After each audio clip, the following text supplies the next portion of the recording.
All right, welcome back. This is the Hammer Down Show on 1017 The Hammer, the 1017 The Hammer app. We're over to the Hammerhead Hotline. Coach Pat Shanley of the Jeff Broncos is on with us here. A rough go win here on Friday night in the opener at home, 35-7, falling to Bishop Chatard.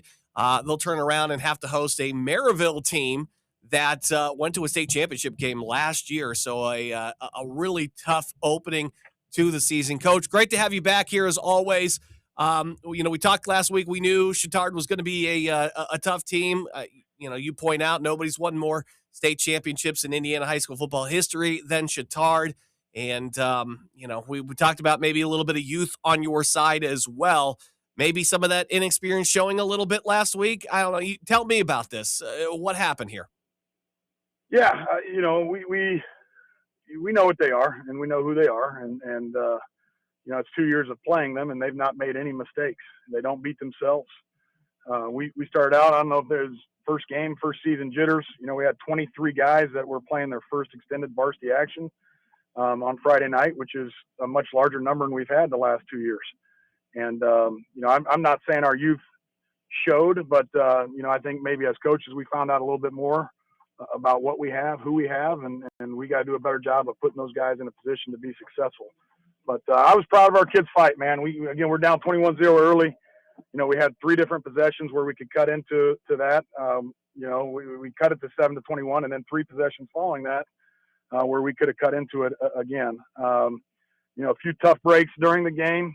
Maybe some calls that didn't go our way, which that's going to happen as football. Mm-hmm. That maybe we didn't handle as well as we should. Maybe took a little bit of the life out of us, but.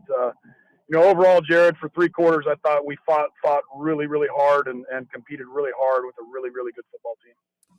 The thing that stood out to me when I looked, going back through the box scores and everything too, which doesn't always tell the whole story, but I mean, it just seems like trying to rush the football was not the bread and butter against this team. Again, we know Chatard is a good squad, though, but what can you do to try to get that run game going again this week?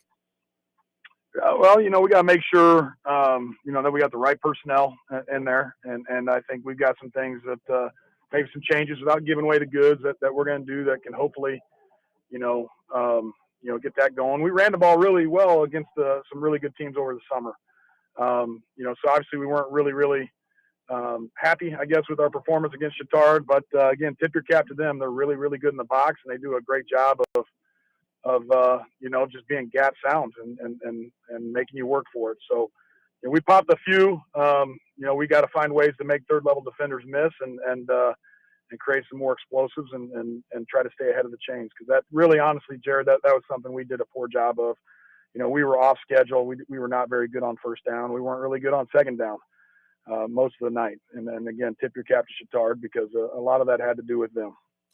I know defensively, you and I were talking about a couple of guys. Look, we know Kavian Campbell Walker is a stud. He's gotten a year better here too. But you're also talking about another safety that you have there in Burns that you thought really played well. Talk about those 2 guys, their impact on defense. Yeah, I mean the 2 of them are best friends, so it kind of makes sense that they're back there together. They're really. They're inseparable, and they do a great job of bringing people with them. But, Kavion, you kind of know what he is. He's a year older. He is a year better. Keyshawn Burns is also a year older, and he might be the most improved kid in our program. I think he's put on 25 pounds of muscle, is 40 times exceptional. He was a kid that was fighting to get on the field last year as a junior, and he's a kid that believes he belongs and believes he's one of the better players in the state, and I'm not going to argue with him. He's a really, really good football player. But he's a really good football player because of his work. Nothing's been handed to him, man. So it was cool to see him play really well on Friday night. Again, we're not happy with our performance as a team, but there were a few bright spots, and Keyshawn Burns was certainly one of them. Let's turn our attention to this week. Merriville will be coming to town, and again, a program that is off to a good start for them. They are coming off a state championship appearance as well. When you have that kind of success, it breeds more success. And talk a little bit about them. What do they look like on tape early on this week? What concerns you as a coaching staff? Yeah, everything. They're really, really good. We go to camp with them every year. We've played them 3 times, 19, 20, and 21. Mm-hmm. We've not been on the right side of that a single time.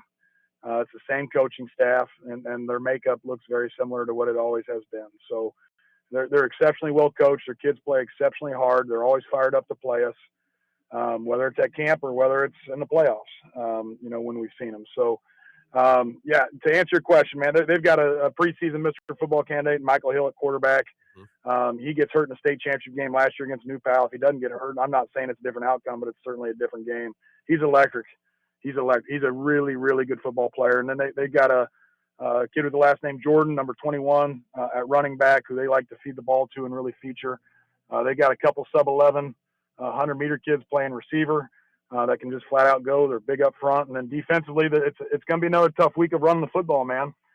Their box is really, really good. Anybody you talk to that's played them, that's seen them, they all talk about their physicality and how well they defend the run. And it certainly looks that way on tape. Sounds like a great opportunity for me, Coach. I'll tell you what. I hope you guys fight in this one here as much as you're fighting last week, and see those improvements where you need to see them. Coach Pat Shanley, Jeff Broncos again. They're back in the shoe this week, and they will be hosting Merriville in a tough one here. And then I believe we see them the following week. So really excited about that, Coach. Best of luck with the rest of your week, prep and everything too. I hope you guys find the strides that you need to make. And I hope you guys give Merriville a good one on Friday night. Appreciate it, Jared. Thanks for all you do, man.